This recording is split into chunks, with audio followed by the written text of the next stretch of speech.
Praise the lord, హల్లెలూయా. ఈ విశ్రాంతి దినమున ప్రతి ఒక్కరూ తమ పనులన్నీ ముగించుకొని దేవుని స్తుతించి ఆరాధించి గణపరచుదాం. ఈ రోజు దేవుని వాగ్దానము పరిశుద్ధ గ్రంథము నుండి కీర్తనల గ్రంథము 118వ అధ్యాయము 20వ వచనం. ఇది యెహోవా గుమ్మము, నీతిమంతులు దీనిలో ప్రవేశించెదరు.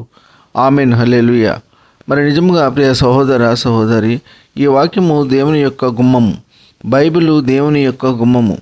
ఆయన పరిశుద్ధ ఆలయము దేవుని యొక్క గుమ్మము. కావున ప్రియ సహోదర సహోదరి, దేవుని యొక్క గుమ్మములోనికి ప్రవేశించుదామా? దేవునిలో మనము అంటుకట్టబడి ఉండాలి. దేవుని గుమ్మములోనికి ప్రవేశించడానికి ఎందుకు నిర్లక్ష్యము చేస్తున్నాము? ఎందుకు సాకులు చెబుతున్నాము? దేవుని కనుగొన్న వారిని మరి ఆయన ఆలయానికి వెళ్ళటానికి ఎందుకు నిర్లక్ష్యం చేస్తున్నారు? 6 రోజులు కష్టపడి పనిచేసి 7వ రోజు దేవుని మందిరములో ఆయనను స్తుతించి ఆరాధించి ఆయనను గణపరచాలి. దేవుని వాక్యము మనము వింటున్నాము అంటే ఆయన గుమ్మములోనికి ప్రవేశించినట్లే. దేవుని వాక్యము విని అంగీకరించిన ప్రతి వ్యక్తి నీతిమంతులుగా, యథార్థవంతులుగా, నమ్మకమైన వారుగా ఉంటారు. కావున ప్రియ సహోదర సహోదరి, ఇహలోక సంబంధమైనవన్నీ వదిలిపెట్టి దేవుని గుమ్మములో ప్రవేశించుట ఎంత మేలు, ఎంత మనోహరము.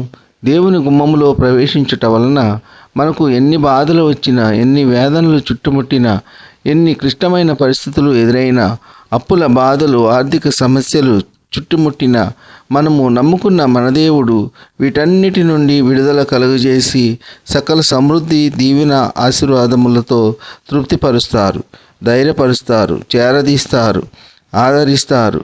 నాకు ఎవరు లేరని అనుకున్న వారు మోసం చేశారని, నా బాధ ఎవరు అర్థం చేసుకోవటం లేదని కృంగిపోతున్న ప్రియ సహోదర సహోదరి, ఇప్పుడే దేవుని దగ్గరకు రా.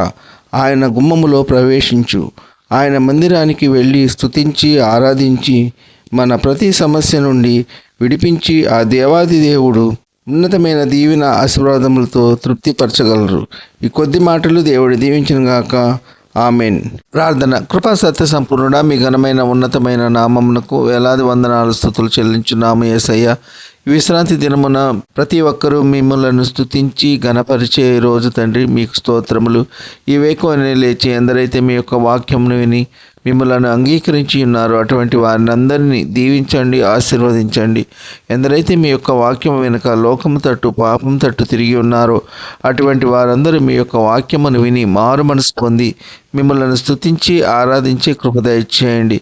వాక్యం ద్వారా తెలియజేసిన రీతిగా యెహోవా గుమ్మములోనికి నీతిమంతులు ప్రవేశించుదురని, ఆయన గుమ్మములోనికి ప్రవేశించిన వారందరూ సురక్షితముగా, క్షేమముగా ఉంటారని వాక్యము ద్వారా సెలవిచ్చి ఉన్నందుకు మీకు స్తోత్రములు. ఉద్యోగం లేని వారికి ఉద్యోగములు దయచేయండి. వివాహములు జరగని వారికి వివాహములు జరుగులాగా మీ కృప ఉంచండి. వ్యాధిగ్రస్తులను బాగు చేయండి, స్వస్థపరచండి.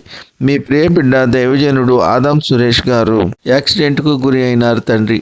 ఆ బిడ్డకు తగిలిన గాయములను స్వస్థపరచండి, బాగు చేయండి. చేతికి తగిలిన గాయమును స్వస్థపరచండి, కాలికి తగిలిన గాయమును స్వస్థపరచండి.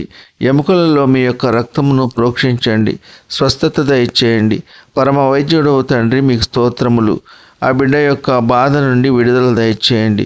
దేవుని బిడ్డలను ఇబ్బందులకు గురి చేయాలని అపవాది ఎంతగానో ప్రయత్నిస్తున్నాడు తండ్రి. అపవాది తంత్రములన్నిటినీ లయపరచండి. మీ యొక్క దూతలను కావలి ఉంచండి. మీ ప్రియబిడ్డ చుట్టూ మీ యొక్క అగ్ని కంచె వేయండి. స్వస్థత దయచేయండి, బాగు చేయండి. అపవాది క్రియలన్నిటినీ లయపరచండి.